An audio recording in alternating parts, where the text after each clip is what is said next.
இன்று பிறந்தநாள் காணும் இனிய உள்ளங்களின் நல்ல எண்ணங்கள் வெற்றி பெற்றிட எம்டிபி ஃபிக்சர் சேனலின் இனிய பிறந்தநாள் நல்வாழ்த்துக்கள். எம்டிபி ஃபிக்சர் சேனல் இது வரைக்கும் நீங்கள் சப்ஸ்கிரைப் பண்ணாமல் இருந்தீங்கன்னா சப்ஸ்கிரைப் பண்ணுங்கள், லைக் பண்ணுங்கள், ஷேர் பண்ணுங்கள் மற்றும் கமெண்ட்ஸ் பண்ணுங்கள். மறக்காமல் பெல் ஐக்கானை கிளிக் பண்ணி ஆல் கொடுங்க. அப்போ தான் அடுத்தடுத்து போகிற வீடியோ உங்களுக்கு நோட்டிஃபிகேஷனில் வரும். இப்போ இந்த வீடியோவில் மிக்சி ஃபுல் சர்வீஸ் மற்றும் அது வயரிங் டயக்ராம் எப்படின்னு பார்க்கலாம். இது 20 வருஷத்து மிக்சிங்க.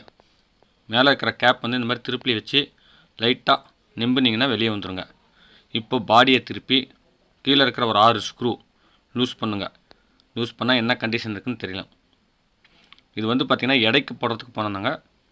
20 வருஷம் மிக்சி அப்படின்னு சொன்னதுனால மோட்டர் ஹெவியாக இருக்கும், நல்லா இருக்கும்னு சொல்லிட்டு இதை வாங்கிட்டு வந்து உங்களுக்கு ஒரு யூஸ் ஆகுமேன்னு சொல்லிட்டு இந்த வீடியோ வந்து அப்லோட் பண்ணியிருக்கேன். இதை ஸ்கிப் பண்ணாமல் பாருங்கள். என்னுடைய சேனலுக்கு இப்போ தான் ஃபஸ்ட்டு வரீங்கன்னா மறக்காமல் சப்ஸ்கிரைப் பண்ணுங்கள். இந்த வீடியோஸ் பிடிச்சிருந்துச்சுன்னா லைக் பண்ணுங்கள். ரொம்ப பிடிச்சிருந்துச்சுன்னா உங்கள் ஃப்ரெண்ட்ஸுங்களுக்கு ஷேர் பண்ணுங்கள். அவங்களுக்கு ஒரு சிறந்த வீடியோ போய் சேரும். எனக்கும் சில வியூவர்ஸ் வருவாங்க. இப்போது மிக்சி மோட்டர் தனியாக பிரித்தாச்சுங்க. மார்க் பண்ணிக்கோங்க. மார்க் பண்ணிவிட்டு பேக் சைடு 4 ஸ்க்ரூ இருக்குங்க. அந்த 4 ஸ்க்ரூவும் லூஸ் பண்ணிக்கோங்க. இது வந்து பார்த்திங்கன்னா வயரிங் உங்களுக்கு சொன்னால் ஃபஸ்ட்லேருந்து புரியாது. அதனால் வந்து நான் ஓப்பன் பண்ணிவிட்டு தெளிவாக சொல்கிறேன். ஸ்கிப் பண்ணால் பாருங்கள் ஃப்ரெண்ட்ஸ். 4 ஸ்க்ரூ லூஸ் பண்ணிட்டு இப்போ வந்து பார்த்திங்கன்னா அந்த கார்பன் பிளேட்டில் இருக்கிற ஸ்க்ரூ லூஸ் பண்ணிவிட்டு அந்த பிளேட்டை ரிமூவ் பண்ணுங்கள். இது 2 டைப்பாக வருங்க. ஸ்ட்ரெயிட்டான டைப் வந்துச்சுன்னா மிக்சி ஓப்பன் பண்ணதுக்கப்புறம் தான் அது கழட்ட முடியும். இங்கே பாருங்கள், இந்த சைடு ஒன்று, அந்த சைடு ஒன்று. இந்த சைடுருந்து வர வயர் அதில் கனெக்ட் ஆகுங்க. அந்த சைடுருந்து வாட்டம் வர்றது இந்த சைடு கார்பனுக்கு கனெக்ட் ஆகுங்க. இந்த கார்பன் பிளேட்டை கழட்டுங்க. ஏன்னா கார்பன் பிளேட்டில் வந்து பார்த்திங்கன்னா பின் டைப் இருக்குங்க. இது சால்ட்ரு டைப் இருக்கிறதுனால பிளேட்டை கழட்டி ஆகணுங்க. சால்ட்ரின் இருந்தால் சால்ட்ரின் ரிமூவ் பண்ணிட்டு இந்த பிளேட் கழட்ட தேவையில்லைங்க. லைட்டாக ஒரு கட்டையில் வச்சு தட்டினீங்கன்னா ஓப்பன் ஆகிடும். இப்போ ஓப்பன் பண்ண பிறகு பார்த்தீங்கன்னா மேலே வந்து பார்த்திங்கன்னா எத்தனை வாசர் இருக்குதுன்னு பார்த்துக்குங்க. அது வந்து ஃபைபர் வாசருங்க. அதை எடுத்து தனியாக வச்சுக்கோங்க. கீழே கழட்டும் போது ஒரு பால்டர்ஸ் குண்டு கீழே விழுவுங்க. அது கவனமாக எடுத்து வச்சுக்கோங்க. இது தாங்க ஆர்மேச்சர். இந்த இடத்துல வந்து ஒரு பால்டர்ஸ் குண்டு வரும் பாருங்கள்.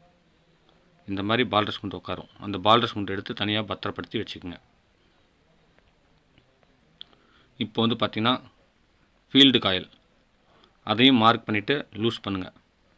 மேலே 2 ஸ்க்ரூ லென்த்தாக இருக்குங்க. கவனமாக லூஸ் பண்ணுங்கள். லூஸ் பண்ணும்போது காயிலில் திருப்பி குத்தி விட வேண்டாம். ரொம்ப டைட்டாக இருந்தால் கட்டிங் பிளேடில் ஒரு ஸ்டெப் லூஸ் பண்ணிட்டு அதுக்கப்புறம் திருப்பியில் லூஸ் பண்ணிக்கோங்க. மீண்டும் டைக்குள்ளே எல்லா இடத்துலையும் கிரீஸோ இல்லை ஆயிலோ அப்ளை பண்ணுங்கள். கவனமாக வயரை இல்லைங்க. இப்போ கீழ் கப்பும் கழட்டியாச்சுங்க.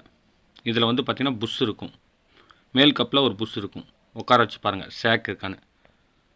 ஷேக் இருந்தால் அந்த புஷ்ஷு மாற்றணுங்க. பர்ஃபெக்டாக இருந்தால் தேவையில்லைங்க. ஷேக் பண்ணி பாருங்கள், நல்லாயிருக்கு. இது பர்ஃபெக்டாக இருக்குங்க. இது மாற்ற தேவையில்லை. மீண்டும் ஒரு வாய்ப்பு கிடைச்சா அந்த வீடியோவும் அப்லோட் பண்ணுறேன். மேலேயும் பாருங்கள் பர்ஃபெக்டாக இருக்குது. ராடு தேய்மானம் ஆயிருக்கான்னு பாருங்கள். ராடு தேய்மானம் ஆனாலும் உங்களுக்கு வந்து மிக்சியில் பர்ன்னு சத்தம் கேட்குங்க. அப்போ வந்து ஆர்மேச்சர் தான் மாற்றணும். இப்போ ஃபீல்டு காயில் செக் பண்ணலாம் பாருங்கள். ஆர்மேச்சர்லேருந்து ஃபீல்டு வயரில் ஒரே ஒரு சைடு காயில் வந்து 2 வயர் இருக்கும். கிரவுண்ட் வரல.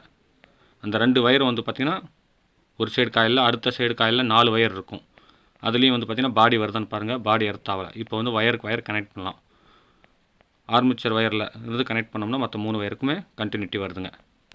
என்னுடைய சேனலில் இந்த மிக்சி சர்வீஸ் வீடியோ இல்லாமல் வீட்டு உபயோகப் பொருட்கள் service video, pipe company videos, அடுத்து வந்து பார்த்திங்கன்னா கைவினைப் பொருட்கள் செய்கிறது, சமையல் வீடியோஸ், இன்னும் ஃப்ரிட்ஜு ஸ்டாண்டு, வாஷிங் மிஷின் ஸ்டாண்டுன்னு இன்னும் எக்கச்சக்கமான வீடியோஸ் அப்லோட் பண்ணியிருக்கேன். உங்களுக்கு எல்லாமே யூஸ்ஃபுல்லாக இருக்கும். மறக்காமல் அதையும் போய் பாருங்கள் ஃப்ரெண்ட்ஸ். இந்த வீடியோ பிடிச்சிருந்துச்சுன்னா ஷேர் பண்ணுங்கள் உங்கள் ஃப்ரெண்ட்ஸுங்களுக்கு. இப்போ வந்து பார்த்திங்கன்னா உள்ள துருப்பு இருக்குங்க. அது லைட்டாக காயலில் படாத மாதிரி எமரி ஷீட் போட்டு தேய்ச்சிக்குங்க. நைஸ் எமரியில். இது தாங்க ஆர்மேச்சர். ஆர்மேச்சரில் அந்த இடத்துல தான் லிங்க் ஆகும். அந்த இடத்துல காயம் படாமல் லைட்டாக நைஸ் எமரியில் தேய்ச்சிக்குங்க. அதுக்கு பேர் வந்து பார்த்திங்கன்னா பைரட்டர்ன்பாங்க. எலக்ட்ரிஷியன் வந்து பார்த்திங்கன்னா வெவ்வேறு பேரில் சொல்கிறாங்க. எனக்கு வந்து தெரிஞ்சது இதுதான். நான் மெக்கானிக் கிடையாதுங்க, எலக்ட்ரிஷியன். எனக்கு தெரிஞ்ச வீடியோ உங்களுக்கு யூஸ்ஃபுல்லாக இருக்கும்னு சொல்லிட்டு நான் உங்களுக்கு ஒரு வீடியோ அப்லோட் பண்ணியிருக்கேன். ஆனால் பர்ஃபெக்டாக எல்லாமே ஒர்க் ஆகுங்க. கரெக்டான அளவுக்கு தெளிவாக உங்களுக்கு சொல்லியிருக்கேன். இப்போ ஆர்மேச்சர் பாடி ஆகுதான்னு பாருங்கள். ஆகலை. இப்போ வந்து பார்த்திங்கன்னா பாடி டு பாடி டச் பண்ணால் கனெக்ட் ஆகுது. இப்போ சூப்பராக இருக்குங்க இந்த ஆர்மேச்சர். இது தாங்க பாயிண்ட் ஸ்பீட் வைக்கிற ரெகுலேட்டர் மாதிரி. இதில் இன்புட் கொடுக்கணுங்க. 1, 2, 3ன்னு இருக்கும். அதில் வந்து பார்த்திங்கன்னா காயிலில் 2வது சைடு இருக்கிற 3 வயர் கொடுக்கணுங்க. இது வந்து பார்த்திங்கன்னா காயிலில் 2 வயர் வருது பார்த்திங்களா. அதில் வந்து பார்த்திங்கன்னா ஒரு சைடு கொடுத்துட்டு கரண்ட்டு, ஒரு சைடு வந்து காயிலுக்கு போகுங்க. இது கார்பன், 2 கார்பன் புதுசாக மாற்றணும். இது 3மே வந்து பார்த்திங்கன்னா புதுசாக மாற்ற வேண்டியது இருக்குங்க. இதுக்கு வர புஷ்ஷுங்க எப்படி இருக்குன்னு பாருங்கள். இது ரிவீட் அடிச்சிருக்கு. இது வந்து பார்த்திங்கன்னா இப்போ அசம்பிள் இந்த மாதிரி ஸ்க்ரூ டைப்பில் வருங்க. இதுதாங்க புஷ்ஷு. இந்த மாதிரி வச்சு அந்த ரிவீட்டை கழட்டிட்டு 3 ஸ்க்ரூ போட்டு டைட் வச்சுக்கணும். இது மாதிரி வச்சுட்டு இதுக்கு மேலே ஒரு துணி வாசர் மாதிரி வருங்க, ஸ்பாஞ்ச். அதை போட்டுட்டு 2 ரிங்கும் போட்டு ஸ்க்ரூ பண்ணால் உங்களுக்கு வந்து பார்த்திங்கன்னா இந்த புஷ்ஷு பர்ஃபெக்டாக உட்காந்துக்குங்க. இந்த புஷ்ஷு தேய்மானா இப்படி தாங்க மாற்றணும். புஷ்ஷு ஏற்கனவே நல்லா இருக்குது, அதனால் வந்து மாற்ற தேவையில்ல. புஷ்ஷை இந்த மாதிரி ஷேக் பண்ணி பாருங்கள். நல்லா இருந்துச்சுன்னா அந்த புஷ்ஷு தாங்க மேட்ச் ஆகும். புஷ்ஷில் வந்து திகட்டல் இருக்கக்கூடாது. அதே மாதிரி கீழ் சைடும் போட்டு பாருங்கள். ஓரளவு கையில் சுற்றணுங்க, ரொம்ப ஃப்ரீயாக போகக்கூடாது. அந்த மாதிரி பார்த்து புஷ்ஷு வாங்கி நீங்கள் யூஸ் பண்ணிக்கணும். இப்போ மோட்டர் வந்து பார்த்திங்கன்னா பர்ஃபெக்டாக இருக்குங்க. இதை வந்து இப்போ ஃபிக்ஸ் பண்ணலாம். மார்க் பண்ண மாதிரி உட்கார வச்சு வயர்லாம் கீழே இழுத்துட்டு எந்த இடத்துலையும் வயர் கடிக்காத மாதிரி உட்கார வச்சு அந்த போல்ட்டில் கொஞ்சம் ஆயில் தடவி விட்டு இல்லைன்னா க்ரீஸ் தடவி விட்டு நீங்கள் டைட் வச்சுக்கோங்க. 2 பக்கமும் லெவல் டைட் வச்சு இப்போ ஃபைனலாக ஃபுல் டைட் வைக்கணுங்க. ரொம்ப டைட் வச்சாலுமே இந்த அலுமினியங்கிறதுனால கிராக் ஆகிறதுக்கோ இல்லை மரப்போகிறதுக்கோ வாய்ப்பு இருக்குது. கவனமாக பார்த்து வைங்க. அடுத்தது க்ரீஸ் கொஞ்சம் அந்த எண்டில் தடவி பால்டர்ஸ் மட்டும் வச்சுருங்க. அப்போ தான் கீழே விழாது. அதுக்கப்புறம் உள்ளே அதை இன்சர்ட் பண்ணிவிட்டு சுற்றி பாருங்கள், பர்ஃபெக்டாக இருக்கும். அதுக்கப்புறம் மேலே கொஞ்சம் க்ரீஸ் தடவிட்டு அந்த 4 வாஷர் கழட்டினீங்க பார்த்தீங்களா, அது நல்லா இருந்துச்சுன்னா போடலாம். இல்லைனா வாஷர் பாக்கெட் ஒரு 10 ரூபா வருங்க. அதில் ஒரு 60-70 வாஷர் வரும். அந்த வாஷர் பாக்கெட் வாங்கி உங்களுக்கு தேவையானது வச்சுக்கோங்க. இது வந்து வாஷர் எதுக்காக வைக்கிறதுனா, அந்த மேல் பாடியும் கீழ் பாடியும் இணையும் போது நடுவில் கேப் வராமல் இருக்கிறதுக்கு, மேலே கீழே ஏறாமல் ஆர்மேச்சர் ஓடுறதுக்குங்க. இப்போ வந்து பார்த்திங்கன்னா கீழே இருக்கிற 4 ஸ்க்ரூ போட்டுக்குங்க. ஸ்க்ரூ போட்டு லெவல் டைட் வச்சுட்டு சுற்றி பார்த்துட்டு டைட்டாக இருந்துச்சுன்னா கொஞ்சம் லைட்டாக கட்டையில் தட்டி நீங்கள் டைட் வைக்கணும். அதுக்கு முன்னாடி ஸ்க்ரூ போகிறதுக்கு முன்னாடி கொஞ்சம் ஆயிலோ க்ரீஸோ அப்ளை பண்ணிட்டு டைட் வச்சுக்கோங்க. இந்த வீடியோ வந்து பார்த்திங்கன்னா பார்த்தோன்னே எல்லாமே செய்ய முடியாதுங்க. ஓரளவுக்கு எலக்ட்ரிக்கல் அனுபவம் இருக்கிறவங்க இது பர்ஃபெக்டாக செய்யலாங்க. டெஸ்ட் லேம்ப் இதுக்கு முக்கியங்க.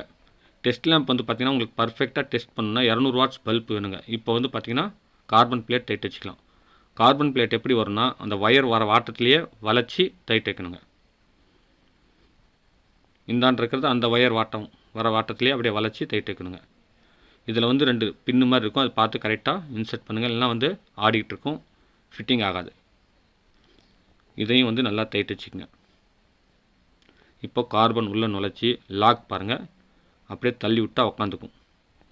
அது ரிலீஸ் ஆகாமல் இருக்கிறதுக்கு மேலே ஒரு தகரம் இருக்கும், அதை வளைச்சி விட்ருங்க. அமுத்தி விட்டு தகரம் வளைச்சி விட்ருங்க. இப்போ வர மிக்சிலாம் இந்த மாதிரி இருக்காதுங்க. வாட்ஸும் கம்மியாக இருக்கும், இவ்வளோ ஹெவியாகவும் இருக்காதுங்க. இது வந்து பார்த்திங்கன்னா ஆர்மேச்சரில் வர ஃபேனே அலுமினியத்தில் பர்ஃபெக்டாக இருக்குங்க. நல்ல ஹெவியான மோட்டருங்க, நல்ல லோடு கொடுத்தாலும் தாங்கும். இப்போ வந்து பார்த்திங்கன்னா ஒன் சைடு காயில் 2 வயர் இருக்குது பார்த்திங்களா, அதில் ஒரு சைடு இதை முறுக்கி விட்டு இந்த சைடு கரண்ட் கொடுக்கணும். ஒரு சைடு காயில் கரண்ட் கொடுத்துரும். அடுத்து வந்து இந்த நியூட்ரல் இதில் கொடுத்துட்டு அந்த அடுத்து இருக்க 3 வயரும் 1, 2, 3ல் கொடுங்க. எதில் ஸ்பீடு 1, 2, 3 இருக்கோ அந்த ஸ்பீடு தகுந்த மாதிரி அப்பப்போ நீங்கள் வயர் மாற்றி பர்ஃபெக்டாக செட் பண்ணிக்கோங்க. இப்போ கீழே இருக்க சக் நட் லூஸ் பண்ணிவிட்டு சென்டரில் ஸ்க்ரூ டிரைவர் வச்சு லூஸ் பண்ணுங்கள். லூஸ் பண்ணதுக்கப்புறம் உள்ளே ஒரு சொட்டு ஆயில், நல்ல கெட்டியான ஆயிலே ஊற்றுங்க. தேங்காய் எண்ணெய் வேண்டாம், கொஞ்சம் நல்ல ஆயிலே ஊற்றுங்க. மிஷினரிக்கு இன்ஜினுக்கு ஊற்றுற ஆயில் மாதிரி ஒரு சொட்டு விட்டு அது டைட் வைங்க. ஓவர் டைட் வைக்க வேண்டாம், லைட்டாக எண்டு டச் ஆகிற வரைக்கும் டைட் வச்சுட்டு மேலே சக் நட்டு கட்டிங் பிளேடில் டைட் வச்சுட்டு நீங்கள் திருப்பி விட்டு பாருங்கள் கார்பன் கரெக்டாக உட்காருதானே. அப்படி உட்காரலாம் கொஞ்சம் அட்ஜஸ்ட்மெண்ட் பண்ணுற மாதிரி இருக்கும். ஃப்ரீயாகவும் சுற்றணுங்க, மேலே கீழே சேக்கம் ஆகக்கூடாது. அவ்வளோதாங்க ப்ரொசீஜர். இப்போ வந்து பார்த்திங்கன்னா ஒரு சைடு இருக்கிற ஒரு வயரை டைட் வச்சாச்சு. ஒரு வயரில் டைட் பண்ணிவிட்டு ப்ளக் பாயிண்டில் டைரக்ட் லைன் கொடுக்குறோம். கொடுத்துட்டு மிக்சியை கட்டிங் பிளேடு பிடிச்சிட்டு அடுத்து இருக்கிற 3 வயரில் கொடுங்க லைன். எப்படி ரன் ஆகுதுன்னு பாருங்கள், ஸ்பீடு வேரியேஷன் பாருங்கள். எதில் ஜாஸ்தியாக ஓடுதோ அது வந்து பார்த்திங்கன்னா 1, 2, 3ன்னு மார்க் பண்ணிவிட்டு அந்த ரெகுலேட்டர் திருப்புற கண்ட்ரோல் இருக்குது பார்த்தீங்களா, அதில் வந்து பார்த்திங்கன்னா 1, 2, 3ன்னு சொல்லிட்டு கரெக்டாக கொடுத்துருங்க. உங்களுக்கு பர்ஃபெக்டாக இருக்கும். பாருங்கள் மிக்சி வந்து பார்த்திங்கன்னா பர்ஃபெக்டாக ஓடுதுங்க. இது தாங்க லைனு. உங்களுக்கு புஷ்ஷு மாற்றுறதுலேருந்து அடுத்த ஆர்மேச்சர் கழட்டி வயரிங் டயக்ராம் வரைக்கும் தெளிவாக சொல்லியிருக்கேன். இந்த வீடியோ உங்களுக்கு பிடிச்சிருந்துச்சின்னா லைக் பண்ணுங்கள். ரொம்ப பிடிச்சிருந்துச்சின்னா உங்கள் ஃப்ரெண்ட்ஸுங்களுக்கு ஷேர் பண்ணுங்கள். எனக்கும் சில வியூவர்ஸ் வருவாங்க, அவங்களுக்கும் ஒரு சிறந்த வீடியோ போய் சேரும். என்னுடைய சேனலில் இந்த வீடியோ இல்லாமல் இன்னும் ஏசி கிளீனிங், ஃப்ரிட்ஜு வந்து minor fault, cooker service, fan bearing மாற்றுறது, டேபிள் ஃபேனு, இன்னும் எக்கச்சக்கமாக யூஸ்ஃபுல்லான வீடியோஸ் உங்களுக்காக அப்லோட் பண்ணியிருக்கேன். எனக்கு சப்போர்ட் பண்ணுங்கள் ஃப்ரெண்ட்ஸ். மீண்டும் அடுத்த வீடியோவில் சந்திக்கும் வரை உங்களிடமிருந்து விடைபெறுவது உங்கள் எம் தௌலத் பாஷா. வணக்கம்.